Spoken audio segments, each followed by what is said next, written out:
and namaste. This is Preeti Adhikari, the founder of the Great Nepali Diaspora, and this is TGND Beats, Diaspora Ka Kurakani. On our podcast, we showcase global Nepalis from different fields that are doing some amazing things and showcase their stories of struggle, perseverance, and success. And today we have somebody that I've been wanting to have on our podcast for 6 months, and somebody that, whose work I've admired for years and years. Sneha Shrestha, also known as Imagine. She's an incredible artist, not just in the Nepali context, but, if you go around Cambridge and Boston, you will see murals of her work. It's so inspiring, so amazing. But apart from that, she's also the arts program manager at Harvard University's Lakshmi Mittal South Asia Institute. She's the founder of Nepal's first children's art museum, and she's much, much more. We'll delve into that right now. But welcome, Sneha. Thank you. Thank you so much for having me. Sneha, I mean, I love your work. Yours is, I think, the first real painting, like made a family ko through we bought, and it hangs so proudly on Mero Gharma, and it's such an incredible thing. And for me, I think seeing something that's personal to me on the walls of all these buildings in Boston and so on is incredible. How do you feel? What is your feeling when you see your work UNESCO context on these buildings? Yeah, sure. I think the feeling is similar in that, we're usually taught to not be so loud and not be so boisterous and to be humble and eventually I think my experience living in the US was to be quiet, and to be as invisible as possible, to put your head down and work hard is sort of like the mantra that we're sort of told, to not walk the boat, to not, be a problem. Right. It's a lot of Exactly. And it's true for women as well as immigrants. Exactly. Right? Yeah, exactly. And then when the women context and then the South Asian context and the immigrant context kind of comes in, it becomes really your lifestyle to be invisible. That's how you sort of go through your everyday life. Right. And so, I've loved creating artwork all my life. I painted all my life. But when I found my medium of like painting murals that are sort of larger than life, I felt more seen. I felt, I'm not a super loud sort of person, but I felt like my art is loud for me. Like you can't miss a 7-story building, on your way. And, most of my murals are written in Nepali or Sanskrit. And so the fact that there's no translation there for you, the fact that, it stands there with no sort of translation, it's really sort of a matter of pride in that, cultural aesthetics doesn't need to be translated. And then the other side is, as an immigrant, nothing is really translated for us. Mm-hmm. English, it's the cultural nuances of like living here aren't really translated for you. And we learn the hard way. Either people make fun of you or, people look at you weird that you're doing something different. This is not translated for you. So I feel like in all these senses, I feel very seen through my work and hearing what you just said about, feeling proud that you feel like there is a part of Nepal, like Nepali me, sort of like this, the essence of it, and you see it and it stops you on your tracks and makes you feel happy. Like that's what I'm trying to sort of share, And then for like non-Nepali people, it's definitely a point of curiosity. And, people have to ask questions to get the answers to it without making assumptions about what it might be. And you realize, if you see something that looks different than you, instead of making assumptions, you kind of, want to start a conversation and ask those questions. So this point of view, but I feel like I've, through murals, through creating large works, I've been able to do that. and the process is super fun. So I It also love looks fun. doing It it. looks fun.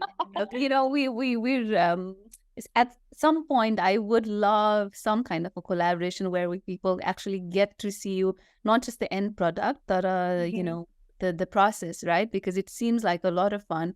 I mean, this whole visibility thing, I think it's so true, right? That Mhm.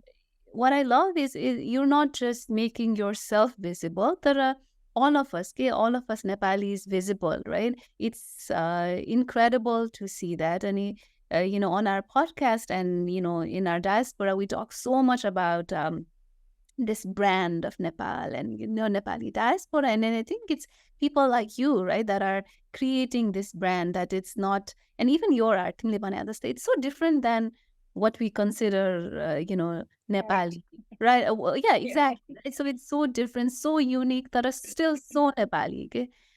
You know, हाम्रो audience को लागि will obviously share pictures and people that don't know what it Mhm. looks like. That I love it. Um, Thank you. one thing, Sneha, that I want to sort of delve into is a lot of Mhm. people know you by the names Imagine, right? And you Mhm. know, especially for your art and so on. Can you tell us a little bit about what that means and why you use it? Sure. Yeah, sure. So when like I said, I've been painting forever, but I really started painting murals when I was introduced to the art form called graffiti. And so graffiti is this art form that started in New York, um, by young people out of rebellion. And in graffiti, the letters are the image, and so that, and then the fact that it started by young people and all this rebellion, and it was very inspiring for me to learn about it. And so when I started painting, I was actually painting like graffiti letters in the beginning. And once I started painting in public, at first I was, just like sketching on my Mhm. sketchbook. Um, all or most graffiti artists have like a graffiti name, sort of like the name, like a street name. And Mhm. so I was working with my mentor at that time, and I thought, well, why don't I just use my real name, because my name feels unique enough in the US, and but he was like, no, it can't be your real name. You gotta pick a name that means something to you. Right. And I just, I started thinking, and then um, I chose Imagine because Monica Nam is Kalpana. And so if you translate that to English, Mhm. it means imagination, right? And, my first sort of arts learning experience was with my mom. And as I live in the US, I visit home fairly often, but still it feels like you spend most of your life not being with your Mhm. family. And that is something that I haven't been able to, like, it never gets easy to leave home. It never, Right. so just kind of putting that in front of, you know, in front of my work, and signing my name with my mom's name kind of also gives me a responsibility of creating work that I'm proud of, and creating Mhm. work that you know I am okay with signing my mother's name. So I think these things kind of led me to the name Imagine, and then it sort of caught on, and most people know me by Imagine. Right, right. No, and I love that. I mean, I'm sure your parents must be, your mom, your parents must be, your family must be so proud of what the name Kalpana, how you know, the translation and then the work, bara timle you're doing these amazing things, right? Yeah, and I felt like it felt better not signing my own name for some reason. It felt like I was speaking to a bigger cause, and, sort of taking my family with me on the journey, even if they're not around. Right, They didn't see me paint a real life mural until, like, I don't know, 3, 4 years into me doing this like full time. So right. much of the story is kind of left behind from the side of your family. So, because family means so much to me, I think, and to us, like, I think it's a big part of our culture to be so family oriented, and for your family, your mom and dad, to mean so much. And so, yeah, I stuck with it, and yeah, I'm at a point right now where, I do appreciate people knowing my real name as well. So I did both sort of side by side. Right, right. While we're on the topic, tell us a little bit more about Timro childhood in Nepal and how that shaped you into the person, the artist you are in Oile. Mm-hmm. Oh, sure. Yeah, so I enjoyed, painting, drawing all my life. It wasn't something I had to take classes for to be introduced to it. I felt like it was always sort of natural for me to want to draw, want to color, want to paint. Diyan pa nila may lalaki ko na any yeah, and mom and dad, like, they would encourage. My mom was a kindergarten teacher, and so, like, you know, art was sort of like how she took her teaching style, with like art and teaching hand in hand. She always sort of thought outside the box, and she was always curious. She was always curious for, like, what is a better way to do this. Yung kasi ni Gariban and Zaini Ramon, so what it will be effective, and like art was a big part of that. Mm. But I didn't really have like formal art classes. I went to Athabagna school. And if you ask my teachers, they will say that I was a problem child. And I think, as an adult, I beg to differ. I think I was a creative child. I thought differently. I think I needed the means to express myself better. And I wish I got that help. Exactly. So, I didn't really enjoy school until I went to college in the US. School was always a struggle. Because there's just still one box, right? And we're all supposed to fit in. Okay? Exactly. And it's about, I guess, lack of awareness on everybody's side, where Yeah. what makes a good student is like Right. What makes a good, child? Again, like, be quiet, do your homework, get A's, and what I've been looking at do, like, don't ask questions, right? Exactly. And so I was the opposite. Right. So, when third grade I was in Athabama, and like I remember it being a tumultuous time, like till I left. And the good thing was that I met my best friends that are my best friends for life. And so I'm really thankful for that place for that. And, art was always something that I took with me. I mean, I didn't really think I was going to be an artist because, as you know, like Nepal, like, it's not something that, it's not an option, right? It's not something we even dream of because, as a young adult, I didn't really meet a real artist. Galleries, I felt like there were a couple. I felt like I was saved for the, rich and famous. Like an elite, exactly, this elite sort of bracket of people that would go. And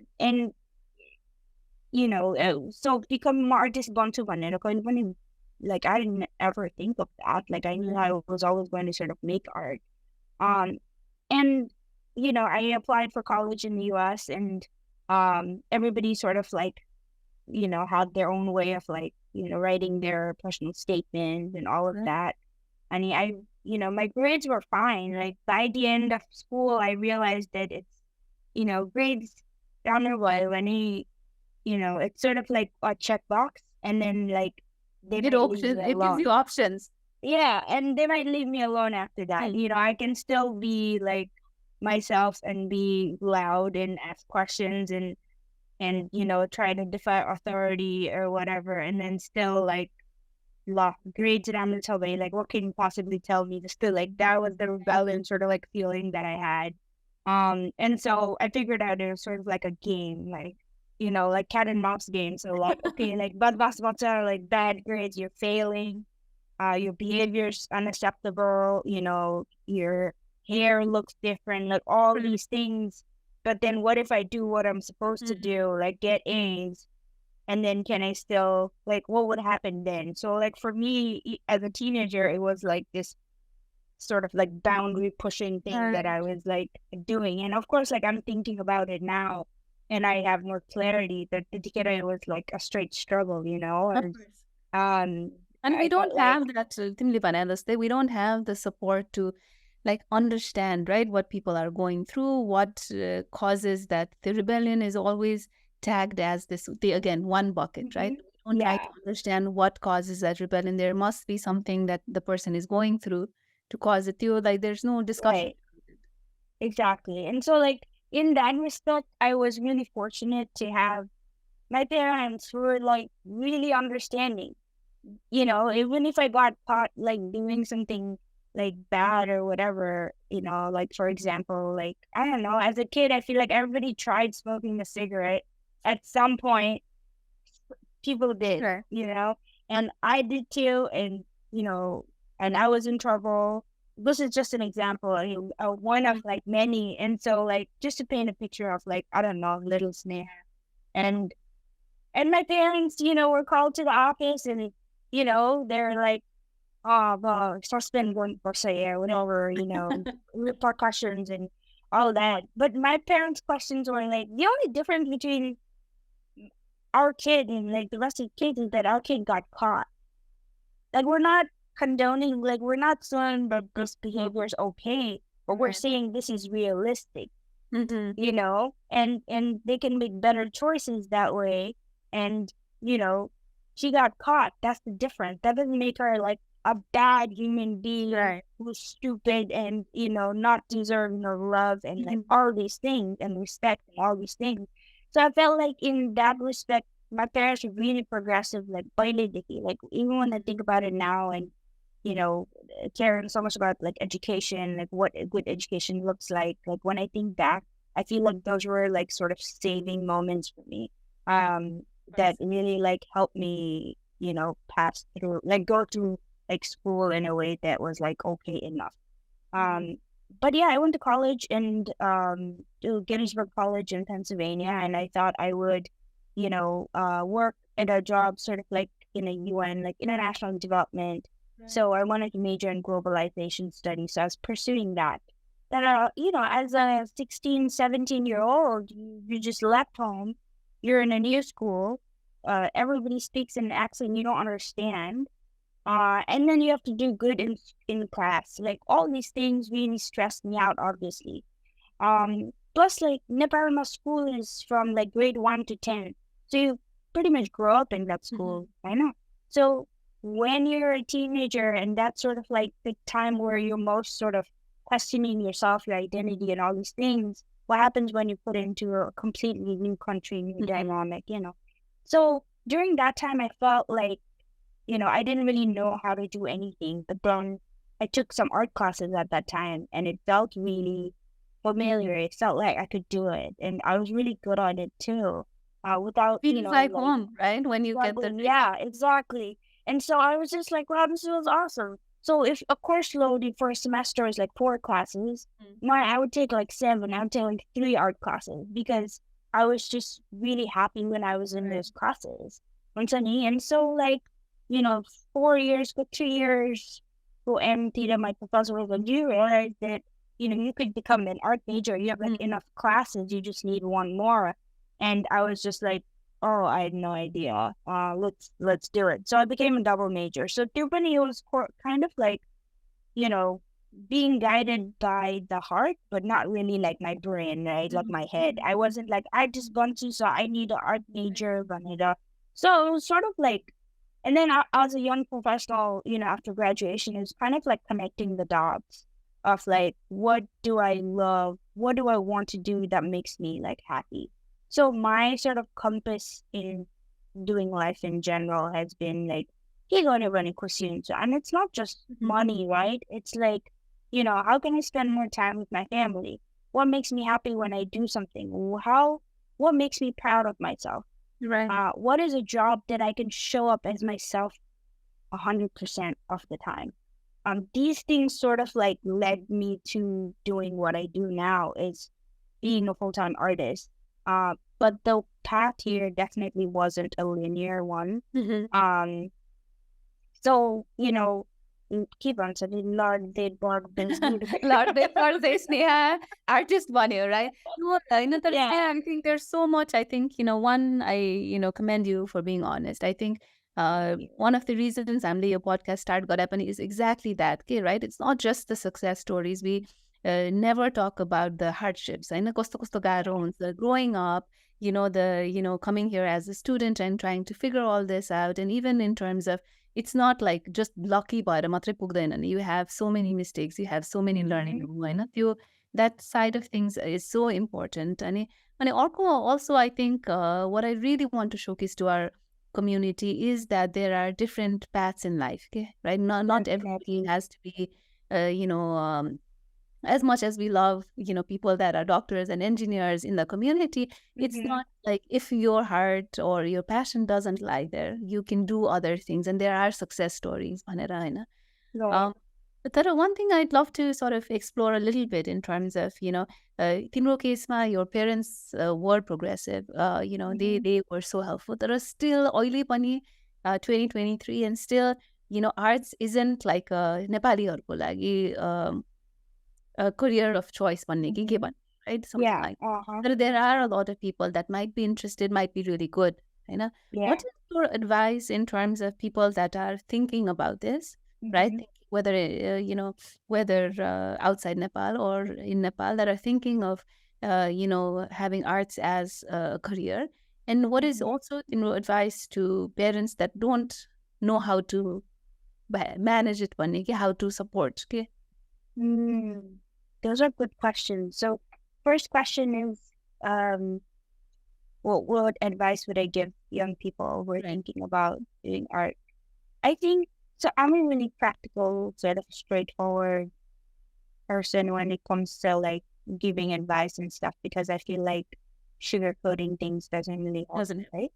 It doesn't help anybody any, blah, blah, blah, and like, no, like becoming an artist full time is a struggle, even for people who are like, US commercial learning artist, So it is a very unorthodox path. But I would say that if you are able to do it, it's like amazing. And if that's your passion, then it's like, I wouldn't choose any other job.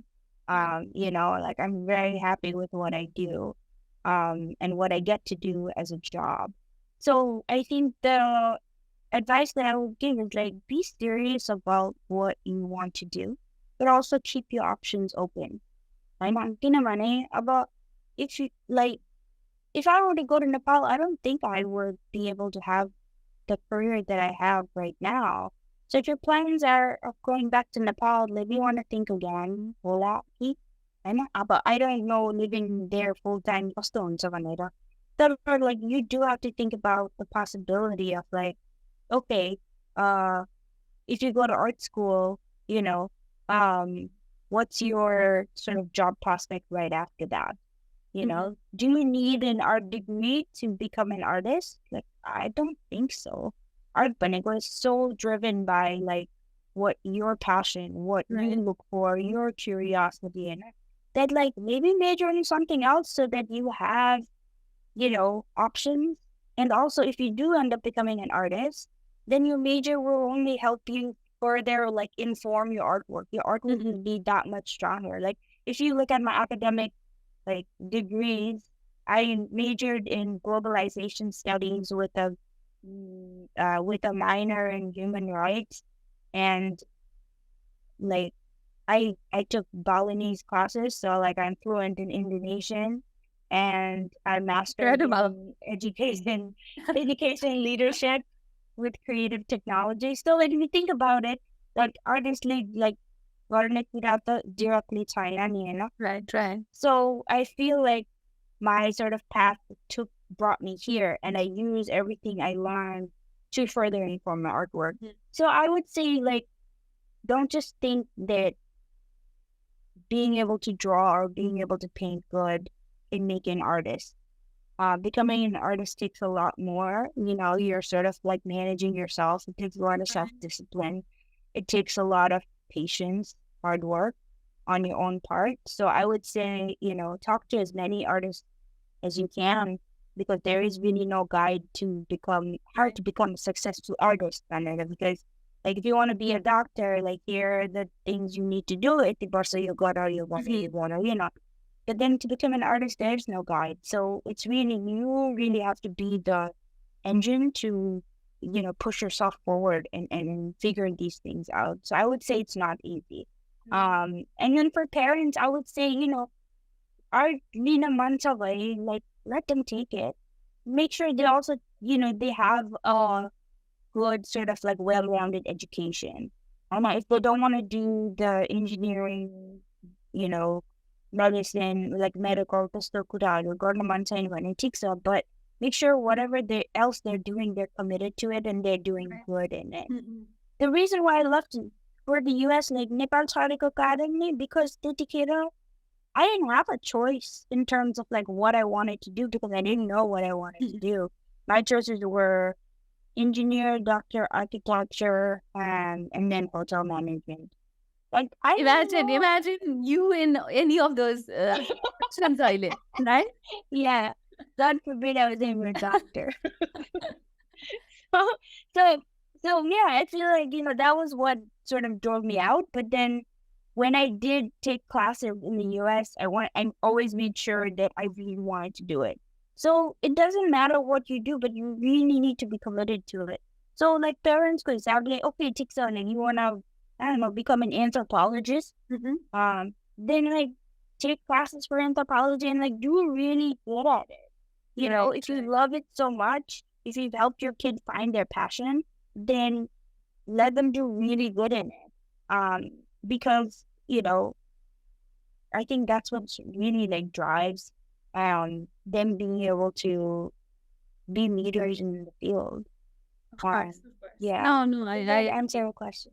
No, it does. It does. And I think you're so right? I think, Jun Pani, whatever people are passionate about, but one, I think just to be practical, it is good to have like an option and so on. But if you're passionate about something, you can't just say that you're passionate. You have to like do more, right? More than what's required in terms of figuring out a lot of things, getting yourself these opportunities. And I think that's also very important के हाम्रो young adults को लागि, right? That you can't sit and wait for opportunity to land, right? Especially now, I think like we're like US way, like it's such a creative sort of, like you can be creative in so many different ways. And if you have the resources, then seek out like what you want to do, figure it out, like volunteer at places, see if you like it. And now do things on your own so that you're sort of taking charge of your education, not just the formal one, but then like informal education too. Right. No, I agree. Ismara, I just want to kind of get into a little different topics. Yeah. Sure. Say about,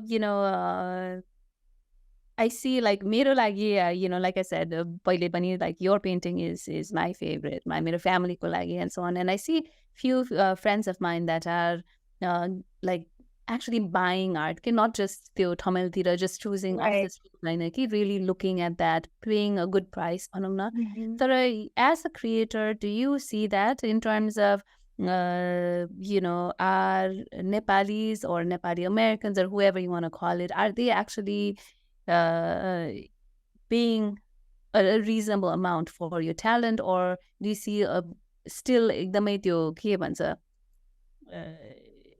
प्राइसिङमा चाहिँ people are too much त्यो handling गरेर अलिकति त्यस्तो खालको? What do you see?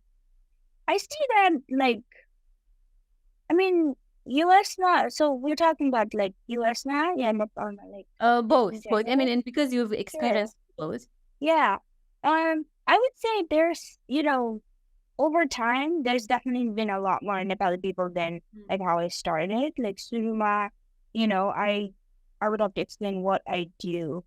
So at this point, people sort of seek me out in terms of like, oh, is there anything available? Or, they're the ones sort of reaching out. So it is definitely different than like before.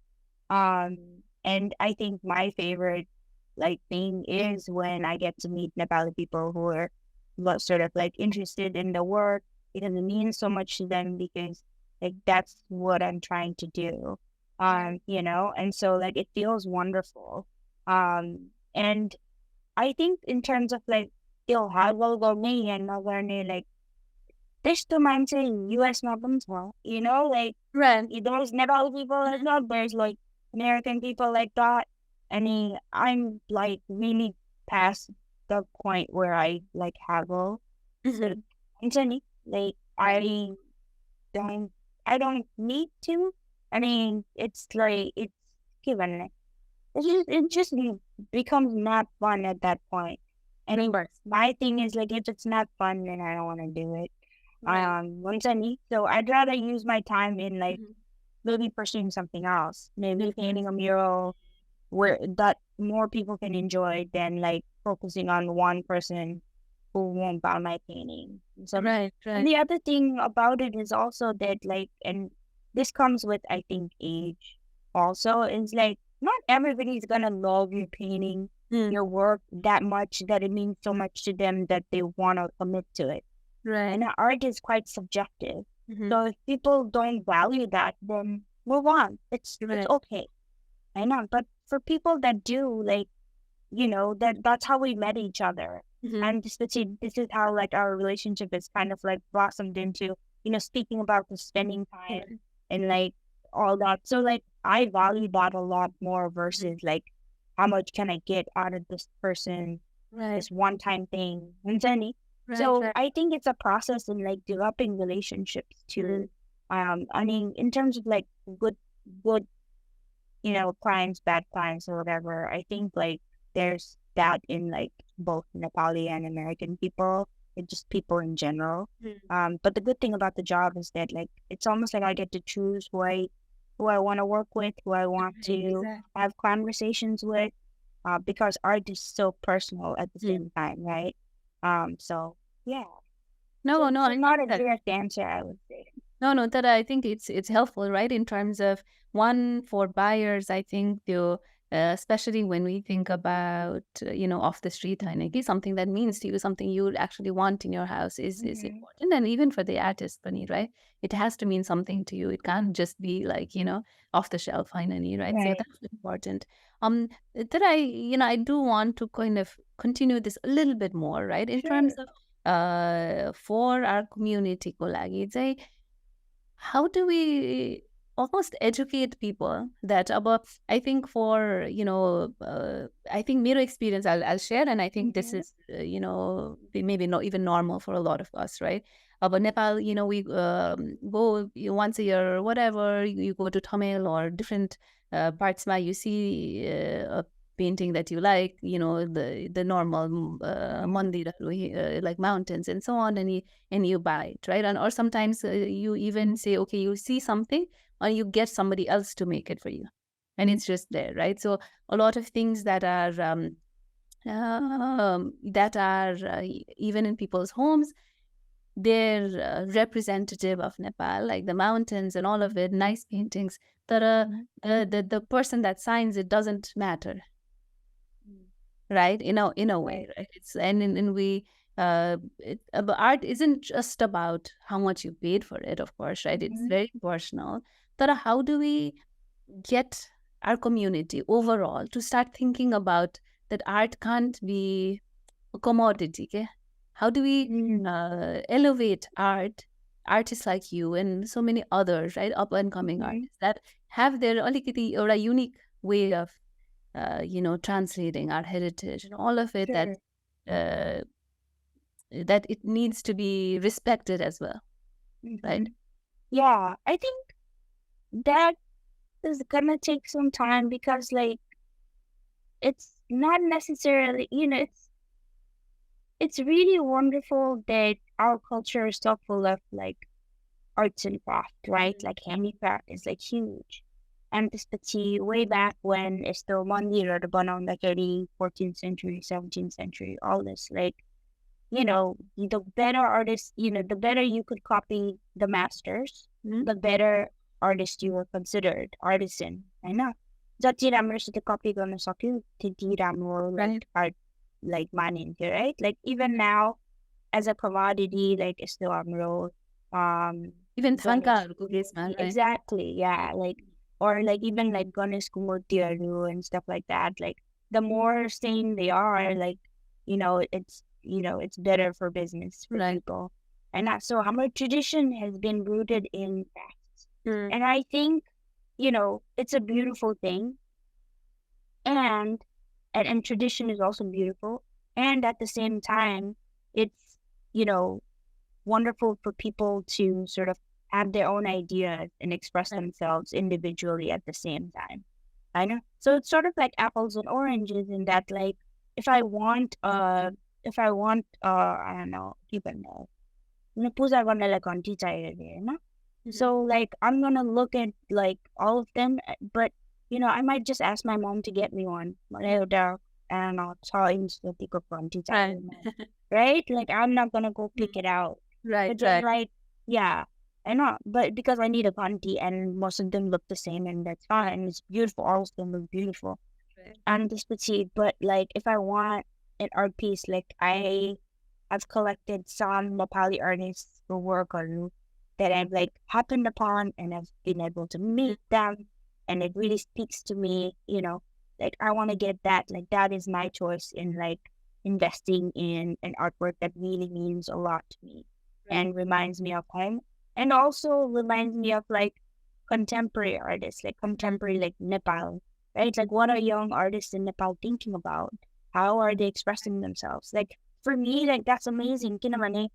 When I was growing up in Nepal, like we didn't have art markets and stuff like that where young people could be entrepreneurs and like sell their like little greeting cards, stickers, or यस्तो कुराहरू like त्यस्तो देखाउने ठाउँ नै थिएन हैन. So I really want to support that. So I think they're apples and oranges. Like Nepal, not any about. It's also a hard sort of concept, like way of thinking to change, and it doesn't come from nowhere. Like Nepal is one of the poorest countries in the world. A lot of us are still fighting for scraps on the table. I know. त्यस्तो गरेर बेला, how is it possible to support others? It is possible, but it feels a little bit of a reach for a lot of people still. I know. And त्यसपछि, so yeah, पैसा भयो भने, like if you have money to invest, then you might be investing in not art. Because that was never really like, something, because art is still a luxury in Nepal, But sometimes you also, it's such a luxury commodity that it's like almost the last thing like we think about. And in a way, only like first basic needs meet हुनुपर्यो, बिजुली हुनुपर्यो, पानी हुनुपर्यो, right? And then like you need to have your like every other like basic need met. Are you comfortable? It's higher on the exactly.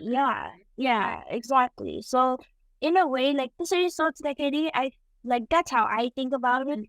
And so I'm not too frustrated with how things are. But I do think that, it is important to support young artists in Nepal. So even if like someone like that's fine. Like go see someone's artwork. Expand your mind. Like not everything is about spending money and like buying something, right? Like why don't you, buy yourself some time to go look at artwork? Like that in itself is also an investment. Speak to artists, support young artists like that as well. And especially like a lot of young artists, like they're not selling things for like super unaffordable prices either. So I would say for people who can afford it, I would say, look into it because it's a different way of telling our story, like telling the story of our culture, right? Like listen to young people.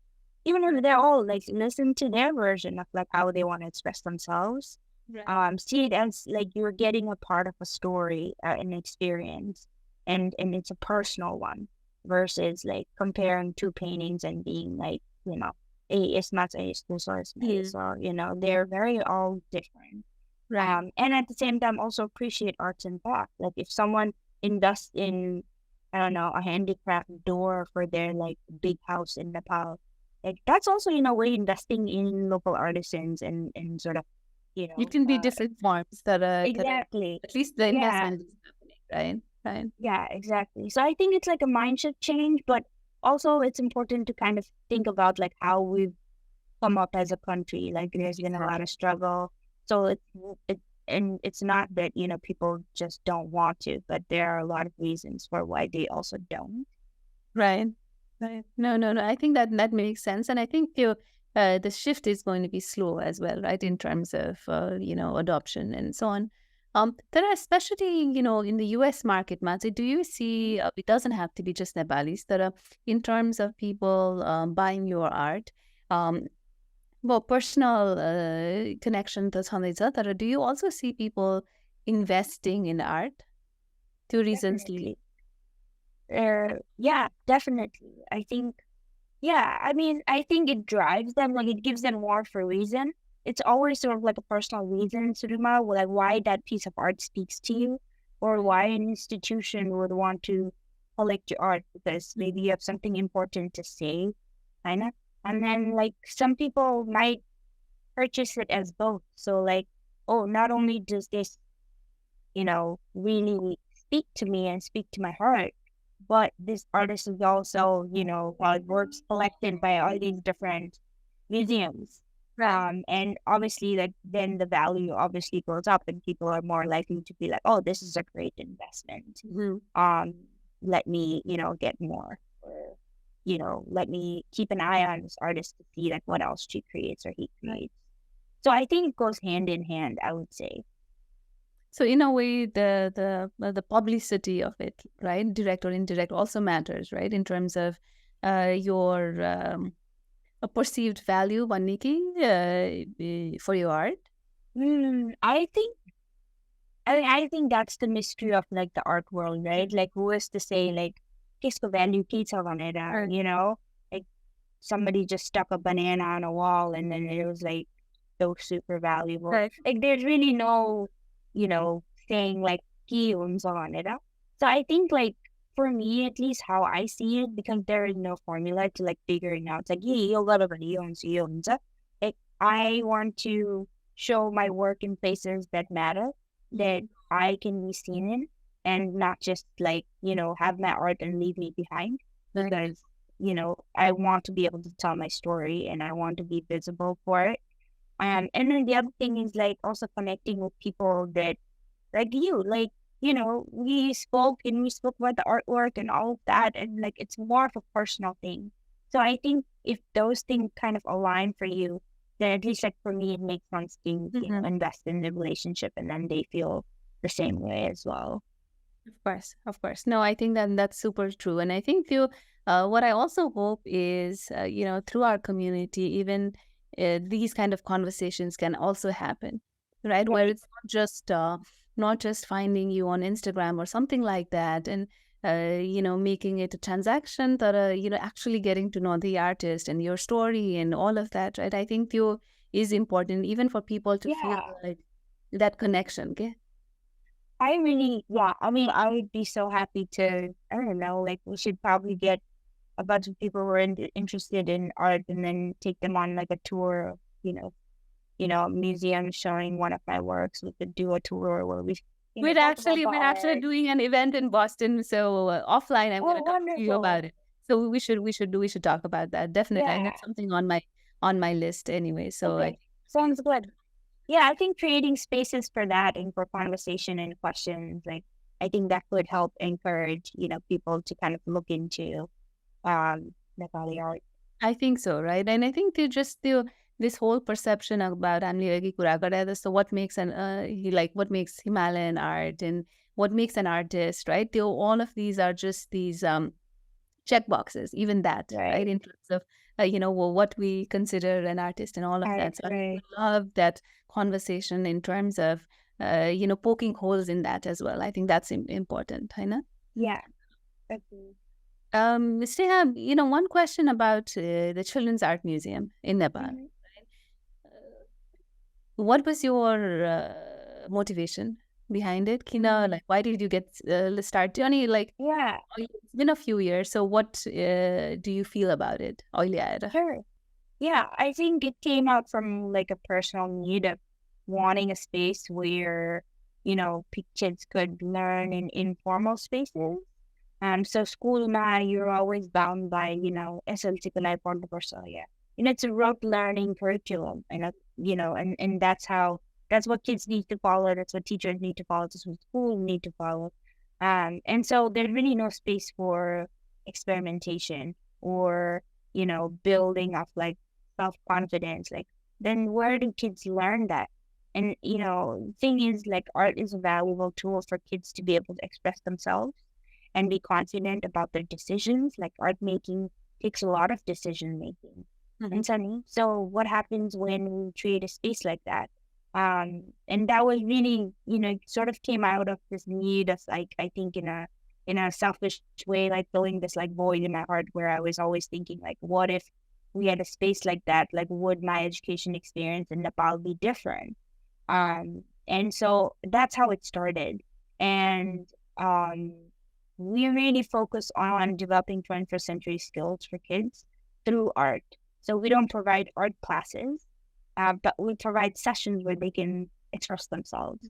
And there's really no right or wrong. What happens when there is no right or wrong, and your decision is your decision, and and that's okay, and that's right for you. Like, what does that even mean? Like, I'm in Nepali society. It's Nepali context, Right for you when it will kill, It's got to be right for the teacher. It's got to be right for the schools. But what about you? Like, what would your answer be to the priority list? that You're shit? always the last person, right? On the Right, exactly. I mean, somehow, like, deep inside, as a student, as a kid, like, I always had a problem with it. Like, I always had a problem with it. I was like, well, what about me? Like, मलाई के गर्नमा मन छ, किन कसले पनि नसर्दिनु? Because I want to do this. But that's not even on the menu, That's not even that's not one of the check boxes. Exactly. So what happens when there are no check boxes for you to be seen? So that's why I sort of created the space where kids can express themselves, and there's no right or wrong in like creating the artwork. And we've worked with various nonprofits and schools and government schools, like public schools and private schools. We've done various like educational fairs, and we've been running it pretty successfully. We've worked with over 20,000 kids, and we've made art with over 20,000 kids. And, I think it's part of what makes me feel whole as a human being is like doing this thing. And, is it my career? No. But am I like, passionate about it? Yes. So it's one of those things that really came from a personal place and kind of took off. No, I love that. I think, usually your startup world, they always say that to actually experience a pain point, if you build something around it, it always works. Yeah, so I love that gap that not just you, that a lot of us have faced, right? In terms of a certain type of learning experience in Nepal, like say you're trying to build something for others, and that's incredible. Only one thing I just want to add is just a couple of days ago, okay, I was reading somewhere that बच्चामा हुँदाखेरि चाहिँ the people that, especially girls, the ones that they call difficult, गाह्रो, नमान्ने, all of these, okay, these are the incredible ones, right? Because that means that they're not just happy with status quo, they're looking for something, okay? They're the ones that are curious and, trying to do something. I know, and our society in general tells these people that they're badmas or they don't fit in and so on, right? Those are the ones that actually are trying to do something, I know. So I think there needs to be a really supportive environment for that one. Yeah. I wish someone told me that when I was young. I know, right? That's what I know. हाम्रो लागि अलिकति ढिलो भए पनि I think that's the whole point of this community पनि, this podcast पनि, right? That people like you exist that are doing incredible things and also trying to fill the gaps. तिमीले face गरेका कुराहरू, and there's so much conversation in terms of नेपालीहरूले के achieve गर्न सक्छ. We just, and I think also this supportive, not everybody's lucky enough to have supportive parents and so on. But I hope our community becomes that as well, right? That you can, try to different things, and our community is there to really lift each other up on it. So. Right. And we have mentors within our own communities. Like, what would that be like? Because I feel like a lot of things that I've learned about life and career and all these things is by having mentors. Exactly. That mentors, pani Nepali mentors bako, like wouldn't that even be better to see to be able to look up to someone who's doing something really different and being like, yo kasuri garnubhayo, and what are some They life would even lessons that understand the you've learned? Nepali nuance. Right, right. No, no, no. You're so right, right? The mentors in general are so amazing. तर त्यसमा त्यो Nepali nuance of the family and society को the pressures त्यो understand गर्ने भयो भने त I think it would be incredible. So Exactly. that's Yeah, the like how world we we all want to communicate. build. I know, right? Like how we communicate with our parents about, whatever choices we're making, and, how do we navigate through living abroad and still keeping true to our culture? Like, and what does that mean? And it's again know. different. It's very personal as well, right? That त्यसमा पनि there is no right or wrong answer in terms of what makes a Nepali, right? What Right. and it evolves, right? Exactly. As we spend most of our lives abroad, पनि that evolves. That there shouldn't be any के भन्ने bias भन्ने कि एउटा straight box पनि छैन त्यसको लागि पनि, right? Exactly. I mean, we speak, like, even just within Nepal, we speak more than like 150 languages. It's hard to just say, like, Kathmandu, but just because we're from Kathmandu, like, Kathmandu is Nepal, it's not, right? So if we say, like, if people are like, oh, yeah, like, Nepal, Mount Everest, or Momos, I think I just wanted to be defined by more than that. Exactly. So, No, yeah. right. Exactly. And then I think I love that you're doing that. You're doing that for yourself, and I think the rest of us. So I I think that's the best thing. Yeah. Thank you. Thank you You so know, much. I feel like this conversation needs to be other 1 more hour so that we can dwell more. That I love that we can at least start a conversation. Sneha, thank you so much for your time. I think this means so much to me personally because I did want to. A lot of people already know you. That I do want to really showcase your art, your talent, and the person you are to the world. So thank you for this opportunity. I think even for our diaspora, it's so important to see people like you, right? So Oh, thank you thank you so so much for much. No, this was great. I think, like, yeah, I mean, speaking to another Nepali person is it's just next level. It's personal. It's wonderful, I don't have to translate anything and all these exactly. things. And seeing, by the way, like, it's a whole Nepali production crew too, and how cool is that? Like, I think that's And they're the amazing. best, by the way. Yeah. That's amazing. So thanks to the production crew too. Like, when I came online, there are Nepali faces, Nepali names on the screen. All of us are Nepali. Like, I think that's really powerful. So It thanks is. to you too. Yeah. No, thank you, Sneha. And trust me on this. We're just getting started, so you'll see a lot more Nepali names and a lot more Nepali connections coming your way. Sounds great. Sounds great. Thank you so much for having me today. Perfect. Thank you. And thank you to our audience who are listening. Please like, subscribe, and share with your networks. Thank you.